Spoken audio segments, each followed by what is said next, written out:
नमस्कार। कहानी कलश में आपका हार्दिक अभिनंदन है। और आज मैं कक्षा 8वीं के लिए मल्हार पुस्तक से, एनसीईआरटी की जो मल्हार पुस्तक है, इस पुस्तक से मैं स्वदेश कविता लेकर उपस्थित हुआ हूँ। और यह स्वदेश कविता जो है गया प्रसाद शुक्ल स्नेही जी की कविता है। स्वदेश ये लेकर मैं उपस्थित हुआ हूँ। तो सबसे पहले कविता हम शुरू करें। उस कविता शुरू करने से पहले शुक्ल जी का जीवन परिचय करते हैं कि स्वदेश कविता के रचयिता गया प्रसाद शुक्ल स्नेही हिंदी के उन कवियों में से हैं जिन्होंने ब्रजभाषा में कविता लिखना प्रारंभ कर खड़ी बोली के श्रेष्ठ कवियों में अपना स्थान बनाया। उनका जन्म उत्तर प्रदेश के उन्नाव जनपद में 1883 ईस्वी में हुआ। उन्होंने स्वयं कहा है, सरकारी नौकरी के कारण स्नेही के अतिरिक्त मुझे दूसरा उपनाम त्रिशूल रखना पड़ा। राष्ट्र प्रेम की कविताओं के साथ साथ उन्होंने किसान, मजदूर, सामाजिक कुरीतियों आदि विषयों पर प्रभावकारी कविताएं लिखी हैं। तो इनकी जो रचनाएं हैं, त्रिशूल तरंग, राष्ट्रीय मंत्र, कृषक क्रंदन इनकी उल्लेखनीय रचनाओं में से हैं। और स्नेही जी की मृत्यु जो है 1972 ईस्वी में हुई है। तो ये जीवन परिचय है। और जीवन परिचय के बाद हम जो करेंगे, जीवन परिचय के बाद हम कविता करते हैं सबसे पहले, और फिर इसके भावार्थ करेंगे एक एक पद्यांश के, और उस भावार्थ के बाद हम प्रश्नोत्तर करेंगे। तो करक स्वदेश, वह हृदय नहीं है पत्थर है जिसमें स्वदेश का प्यार नहीं, जो जीवित जोश जगा न सका उस जीवन में कुछ सार नहीं, जो चल न सका संसार संग उसका होता संसार नहीं, जिसने साहस छोड़ दिया उस पहुँच सकेगा पार नहीं, वह पहुँच सकेगा पार नहीं, जिससे न जाति उद्धार हुआ होगा उसका उद्धार नहीं, जो भरा नहीं है भावों से बहती जिसमें रसधार नहीं, वह हृदय नहीं है पत्थर है जिसमें स्वदेश का प्यार नहीं, जिसमें स्वदेश का प्यार नहीं। आगे है कविता में कि जिसकी मिट्टी में उगे बढ़े पाया जिसमें दाना पानी है, माता पिता बंधु जिसमें हम हैं जिसके राजा रानी, जिसने की खजाने खोले हैं नवरत्न दिए हैं लासानी, जिस पर ज्ञानी भी मरते हैं जिस पर है दुनिया दीवानी, उस पर है नहीं पसीजा जो क्या है वह भूखा भार नहीं, निश्चित है निसंशय निश्चित है वह जान एक दिन जो जाने को है, काल दीप जलता हरदम जल जाना है परवानों को, सब कुछ है अपने हाथों में क्या तोप नहीं तलवार नहीं, वह हृदय नहीं है पत्थर है जिसमें स्वदेश का प्यार नहीं, जिसमें स्वदेश का प्यार नहीं। और देखिए इस कविता के बंद के बाद, इस कविता के बाद जो है मैं आपको एक व्याख्या इसकी करवाता हूँ। कह रहे कि वह हृदय नहीं है पत्थर है जिसमें स्वदेश का प्यार नहीं, जो जीवित जोश जगा न सका उस जीवन में कुछ सार नहीं, जो चल न सका संसार संग उसका होता संसार नहीं, जिसने साहस को छोड़ दिया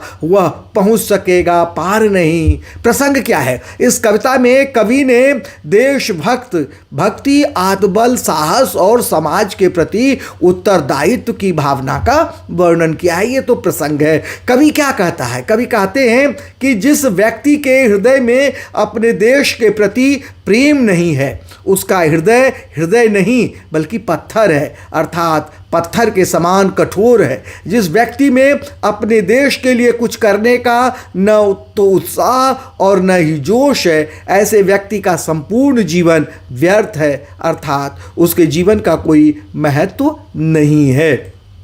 देखिए इस वाले भाग को देखिए, जिसके जीवन का कोई सार नहीं है तो उसका कोई महत्व नहीं है। आगे देखिए क्या कवि कह रहा है। कह रहा है कि कवि कहते हैं कि जो व्यक्ति समाज, देश और दुनिया के साथ कदम से कदम मिलाकर नहीं चल पाता है, अर्थात जो समाज में कोई सहयोग नहीं करता है, उसके कठिन समय में समाज भी उसे सहयोग नहीं देता है, समाज भी उसे साथ नहीं देता है।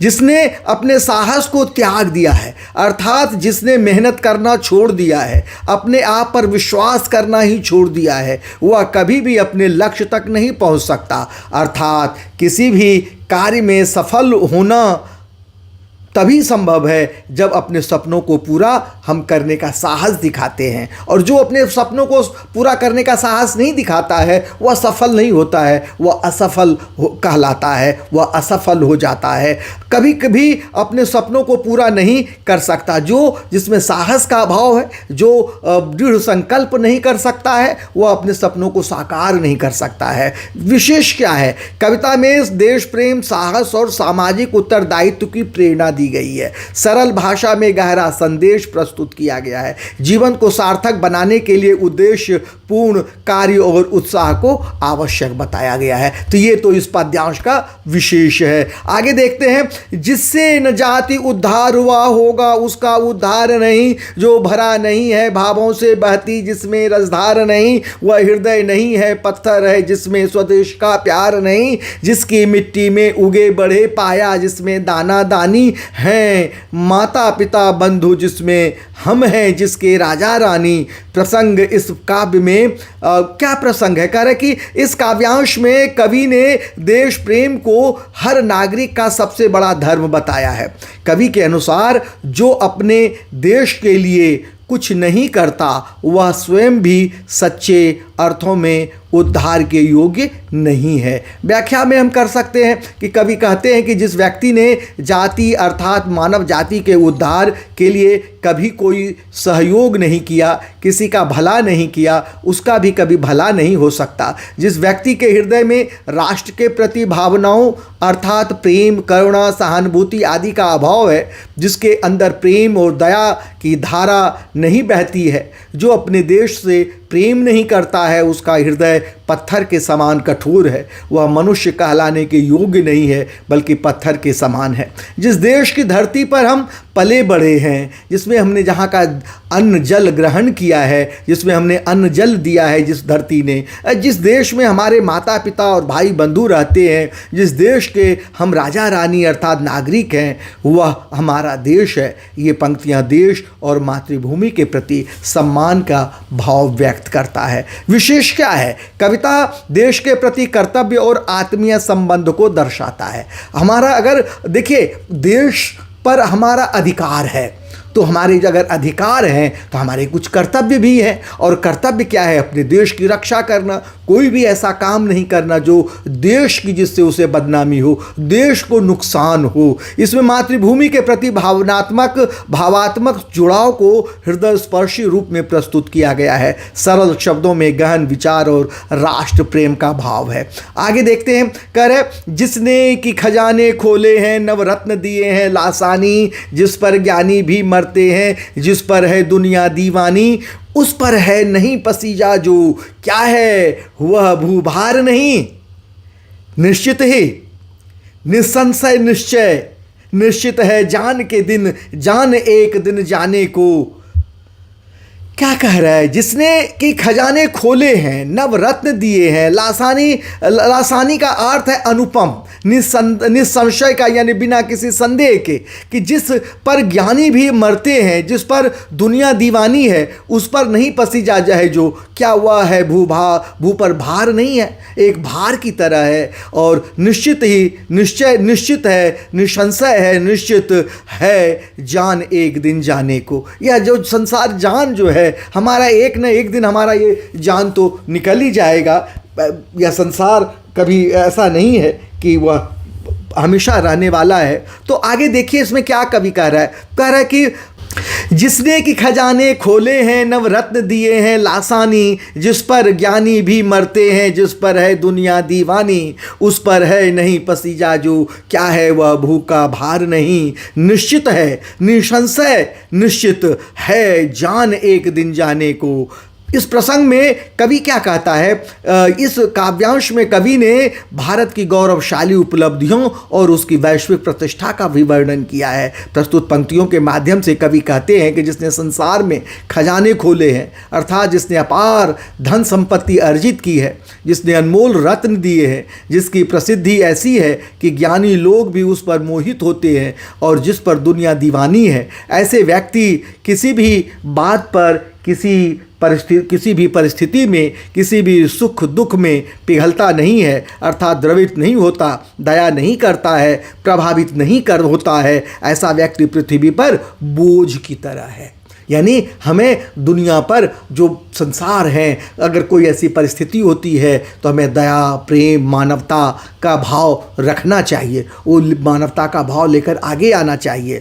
निश्चित रूप से इसमें कोई संदेह नहीं, एक दिन यह जीवन समाप्त हो जाएगा और आत्मा शरीर छोड़कर चली जाएगी। इसलिए सांसारिक वस्तुओं के मोह में न पड़कर ईश्वर भक्ति में लीन होना ही उचित है। इस देश, जो देश है हमारा, देश की रक्षा के लिए हमें लीन होना है, अपनी मातृभूमि की रक्षा के लिए हमें लीन होना चाहिए। तो यहाँ पे आगे क्या कह रहा है? काल दीप जलता हरदम, जल जाना है परवानों को, सब कुछ है अपने हाथों में, क्या तोप नहीं, तलवार नहीं, वह हृदय नहीं है, पत्थर है जिसमें स्वदेश का प्यार नहीं, जिसमें स्वदेश का प्यार नहीं। अब ये देखिए, अब ये आगे क्या कह रहा है, प्रसंग क्या है? इस काव्यांश में कवि ने जीवन की क्षणभंगुरता का संकेत देते हुए देश के बलिदान को गौरवपूर्ण बताया है। साथ ही यह भी बताया है कि आत्मबल से बढ़कर कोई शक्ति नहीं। यदि मन में देश के लिए प्रेम और साहस है तो इससे बड़ी कोई बात नहीं। कवि कहते हैं कि समय का दीपक हमेशा जलता रहता है और पतंगों की तरह मनुष्य को भी अंततः मृत्यु को प्राप्त होना होता है। जिस प्रकार पतंगे दीपक की लौ की ओर आकर्षित होकर उसके पास जाते हैं और जलकर नष्ट हो जाते हैं, उसी प्रकार मनुष्य भी जीवन के आकर्षण में फंसा रहता है और अंततः मृत्यु को प्राप्त होता है। कवि कहते हैं कि मनुष्य के पास अपनी क्षमताओं और इच्छा शक्ति से सब कुछ करने की शक्ति है, और जब तक कवि प्रश्न करता है क्या किसी के पास तोप या तलवार नहीं है जो देश की रक्षा के लिए आवश्यक हो सकती है, और फिर कहता है कि वह हृदय नहीं बल्कि पत्थर है जिसमें अपने देश के प्रति प्रेम नहीं है। वह हृदय नहीं है, पत्थर है जिसमें स्वदेश का प्यार नहीं। वह हृदय नहीं है जिसमें अपने स्वदेश, अपनी मातृभूमि, अपने देश के प्रति अगर प्रेम नहीं है, उसके लिए जब अगर धड़कता नहीं है तो वह हृदय नहीं है, वह पत्थर के समान है, पाषाण है। कहते हैं ना, ऐसे लोगों को ही पाषाण हृदय कहते हैं। तो यहाँ पर देखिए कवि ने यही कहा है। इसमें देश के लिए मर मिटने वालों को परवाने की संज्ञा दी गई है। परवाने, जिस प्रकार से वो पतंगा जो है दीपक की ओर आकर्षित होता है, आपने देखा होगा जब वर्षा ऋतु में, खास करके वर्षा के समय में बिजली बल्ब, अब तो दीपक नहीं कहीं आपको मिलेगा, लेकिन बल्ब जब वो जलता है तो बल्ब की ओर, लाइट की ओर जो है एलईडी लाइट जो आपके यहाँ है, उसके आसपास पतंगे मंडराते हैं और कुछ देर में वो मर जाते हैं। और उसी तरह से दीपक के आसपास पतंगे जाते हैं और जलकर मर जाते हैं। तो क्या है? यही तो है, परवाने हैं। समय की गति हमेशा निरंतर गतिशील है समय, लेकिन उस समय जो है वह काल है। काल के समय धीरे धीरे, आज हम हैं, कल हम नहीं रहेंगे, हमारी आने वाली पीढ़ी होगी, लेकिन हम सब के लिए हमारी मातृभूमि है,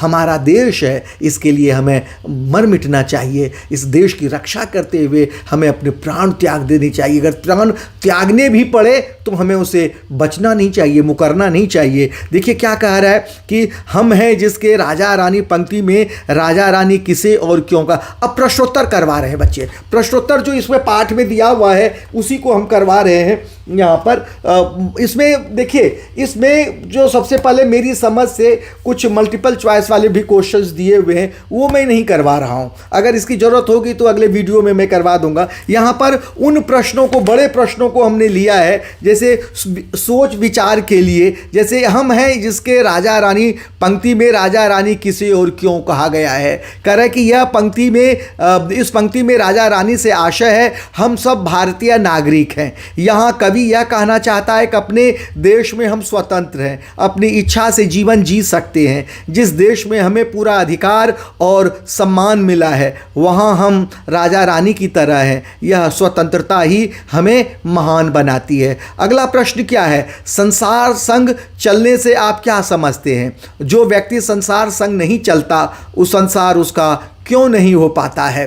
कह रहे संसार संग चलने का अर्थ है समय और समाज के साथ कदम से कदम मिलाकर चलना। जो व्यक्ति समय की गति, समाज की आवश्यकताओं और बदलावों के साथ नहीं चलता वह पीछे रह जाता है। ऐसे लोगों का जीवन दूसरों के लिए उपयोगी नहीं बन पाता, इसलिए संसार उसका साथ नहीं दे पाता है।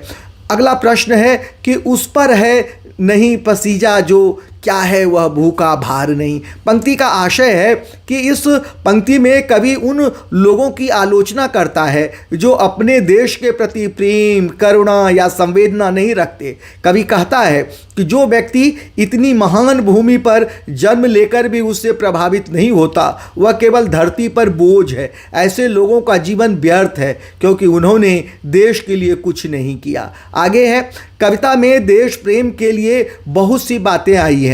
आप देश प्रेम से क्या समझते हैं? कविता में देश प्रेम का अर्थ अपने देश से सच्चा लगाव रखना, उसकी रक्षा करना और उसकी उन्नति के लिए कार्य करना। देश के प्रति प्रेम केवल भावनाओं में नहीं कर्मों में भी दिखना चाहिए, जैसे ईमानदारी, सेवा, साहस और आवश्यकता पड़ने पर बलिदान देने की भावना। देश प्रेम वही है जो देश को अपना घर और देशवासियों को अपना परिवार मानता है। यह रचना एक आह्वान गीत है जो हमें देश प्रेम के लिए प्रेरित और उत्साहित करती है। इस रचना की अन्य विशेषताएं भी ढूंढिए और लिखिए। ये आपके हाथ में, ये कॉम्पिटेंसी है। जैसे देखिए कह रहे क्या क्या हो सकता है, मैंने खोजने की कोशिश की है। आप इससे अलग भी अगर मिलता है तो उसे भी आप लिख सकते हैं उत्तर में। देशभक्ति का भावपूर्ण चित्रण पूरी कविता में स्वदेश के प्रति प्रेम, त्याग और गौरव की भावना इसमें प्रबल है। प्रेरक और उद्दीपन स्वर यह रचना पाठकों को केवल भावनात्मक नहीं अपितु कर्मशील बनने की प्रेरणा देती है। प्रतीकात्मक भाषा का प्रयोग जैसे पत्थर, कालदीप, दाना पानी आदि प्रतीक रूप में गहरे भाव व्यक्त करते हैं। सरल प्रभावशाली भाषा सरल होते हुए भी भावनाओं को बहुत सशक्त रूप में प्रस्तुत करती है। तुकबंदी और लयात्मकता कविता में सुंदर तुक मिलान और लय है जो पाठक को सहज रूप में बांधती है। और इसी तरह से भारतीय संस्कृति, गौरव का वर्णन कविता में भारत के खजाने, नवरत्न, मिट्टी, भाषा और परंपराओं को गौरवपूर्ण बताया है। अनुमान और कल्पना के आधार पर जो प्रश्न है उसे भी हमने यहाँ पर रखा है। आपकी अध्यापिका या अध्यापक जो हैं वे भी करवाएंगे आपकी क्लास में, तो यहाँ से आप मदद ले सकते हैं। आप इसे एक बार देखकर अपनी शब्दों में लिख सकते हैं। अनुमान और कल्पना से प्रश्न है कि जिसने कि खजाने खोले हैं। अब इसकी अर्थ दिया, अनुमान करके बताइए किस पंक्ति में किस प्रकार के खजाने की बात की गई है और वो खजाना क्या है। प्रस्तुत पंक्ति के माध्यम से कवि कहते हैं कि जिसने संसार में खजाने खोले हैं, अर्थात जिसने अपार धन संपत्ति अर्जित की है, जिसने अनमोल रत्न दिए हैं, ऐसे व्यक्ति किसी भी परिस्थिति में या किसी भी बात पर द्रवित नहीं होते हैं। एक ये है, और कुछ छात्र अपनी अनुसार दूसरा अर्थ भी उसमें अगर लेना चाहता है तो लेकर दिखा सकता है अपने अध्यापक और अध्यापिकाओं से, क्योंकि ये अनुमान और कल्पना के आधार पर है। उत्तर भिन्न हो सकते हैं लेकिन पाठ को संदर्भ में रखकर आप कर सकते हैं। तो उत्तर कुछ कोई भी है वो एक्सेप्टेबल है, उसको एक्सेप्ट आपकी अध्यापिका या आपके अध्यापक करेंगे। अगला है कि जिसकी मिट्टी में उगे बढ़े। पंक्ति में उगे बढ़े किसके लिए और क्यों कहा गया है? तो उगे बढ़े शब्द का प्रयोग हम भारतीय नागरिकों के लिए कहा गया है। इसका अर्थ है हम भारत की मिट्टी में जन्मे, पले, बढ़े, उसी की हवा पानी में बड़े हुए, इसलिए इस मिट्टी के प्रति हमारा कर्तव्य है कि हम उसका सम्मान करें, उसकी सेवा करें। अब आगे प्रश्न है, वह हृदय नहीं है पत्थर है। पंक्ति में हृदय के लिए पत्थर शब्द का प्रयोग क्यों किया गया है? तो कवि है, उत्तर है कि कवि ने हृदय के लिए पत्थर शब्द का प्रयोग इसलिए किया है क्योंकि देश प्रेम के अभाव में हृदय संवेदनहीन, कठोर और भावनाओं से रहित हो जाता है, ठीक पत्थर की तरह। यह देशभक्ति के बिना जीवन की निरर्थकता को दर्शाता है। देश प्रेम जो है वह सबसे बड़ा प्रेम है, देश के लिए मर मिटना। ये बार बार मैं ये इस बात को कहता हूँ कि मनुष्य के लिए देश प्रेम, देश सर्वोपरि है। देश सुरक्षित है तो हम सुरक्षित हैं, देश विकास कर रहा है तो हम भी विकास कर रहे हैं। तो यहाँ पर उसी भाव को व्यक्त किया गया है। कल्पना कीजिए कि पत्थर आपको अपनी कथा बता रहा है, वो आपसे क्या क्या बातें करेगा और आप उसे क्या क्या कहेंगे। ये बिल्कुल पूरी तरह आपके ऊपर है कि क्या क्या, लेकिन फिर भी इसमें हमने रखने की कोशिश की है। आप इसे दूसरे अंदाज में भी रख सकते हैं, तो यहाँ से कुछ अगर प्रेरणा आपको मदद मिल सके तो मदद ले सकते हैं, नहीं तो कुछ अन्य भी अगर आप उत्तर देना चाहते हैं तो दे सकते हैं। पूरी तरह से खुली छूट है। पत्थर कहेगा, जब मैं नदी में था तो बहती धारा मुझे घिसटती रही, कभी तेज बहाव ने मुझे चट्टानों से टकराया तो कभी बच्चों ने मुझे उठाकर दूर फेंका, पर मैंने कभी शिकायत नहीं की। मुझे मंदिर में देवता का रूप भी बनाया गया और किसी सड़क का पर कुचला भी गया। मैं पत्थर से कहूँगा, तुमने सब कुछ सहा फिर भी शांत रहे, तुम में सहनशीलता और विनम्रता है। लेकिन अगर कोई मनुष्य अपने देश के लिए कठोर बन जाए और भाव शून्य हो जाए तो वह पत्थर से भी गया गुजरा है। देखिए, ये इस तरह से उत्तर है और आप भी दे सकते हैं, आप इसके भिन्न उत्तर दे सकते हैं, कुछ और आप कहवा सकते हैं। अगला प्रश्न है, देश प्रेम की भावना देश की सुरक्षा से ही नहीं बल्कि संरक्षण से भी जुड़ी हुई होती है। अनुमान करके बताइए कि देश के किन किन संसाधनों अथवा या वस्तुओं आदि को संरक्षण की आवश्यकता है और क्यों। देखिए, देश में बहुत से संसाधनों की संरक्षण की आवश्यकता है। जल, पानी जीवन के लिए अनिवार्य है, इसका संरक्षण आवश्यक है ताकि आने वाली पीढ़ी भी इसका उपयोग कर सके। वन जो है, वनों का कटाव रोकना आवश्यक है क्योंकि पेड़ पौधे पर्यावरण को संतुलित रखते हैं। भूमि से भी हमें भोजन, चारा और विभिन्न प्रकार के कच्चे माल आदि प्राप्त होते हैं, इसलिए इसका संरक्षण जरूरी है। ऊर्जा, बिजली, गैस, पेट्रोल जैसे संसाधनों को आवश्यकता अनुसार उसका उपयोग करना चाहिए जिससे आने वाली पीढ़ी को इसका लाभ पहुंच सके। तो ये मैंने कोशिश की है कि आपकी जो पुस्तक है इससे जितने भी कल्पना के आधार पर या दूसरे जो सोच विचार के लिए जो प्रश्न है उसे रखने की कोशिश की। और मल्टीपल चॉइस वाले क्वेश्चंस को नहीं रखा है, वो अपने क्लास में डिस्कस कर सकते हैं। और अगर आप में से कोई ये कहना चाहता है, कोई कमेंट्स बॉक्स में अगर बताए कि ये भी हमें दीजिए, तो हम कोशिश करेंगे कि अगले वीडियो में और थोड़े से भाग को लेकर और तरह के कॉम्पिटेंसी बेस्ड जो क्वेश्चंस बनते हैं उन प्रश्नों को लेकर और आपके वस्तुनिष्ठ प्रश्नों को लेकर हम हाजिर हो जाएंगे, अगले वीडियो में लेकर आ जाएंगे। तब तक के लिए मैं आज्ञा चाहता हूं और मैं चाहता हूं कि आप वीडियो को लाइक और सब्सक्राइब कीजिए। अगर कोई कमी नज़र आती है, कमी होगी ही, लेकिन कोई अगर कमी आप ध्यान दे सकते हैं तो आप कमेंट्स बॉक्स में लिख दीजिए, तो अगला जो वीडियो मैं बनाऊंगा उन पर मैं विचार करके उसे संशोधित उसे रूप में पेश करूंगा। तो तब तक के लिए मैं आज्ञा चाहता हूं। बहुत बहुत धन्यवाद।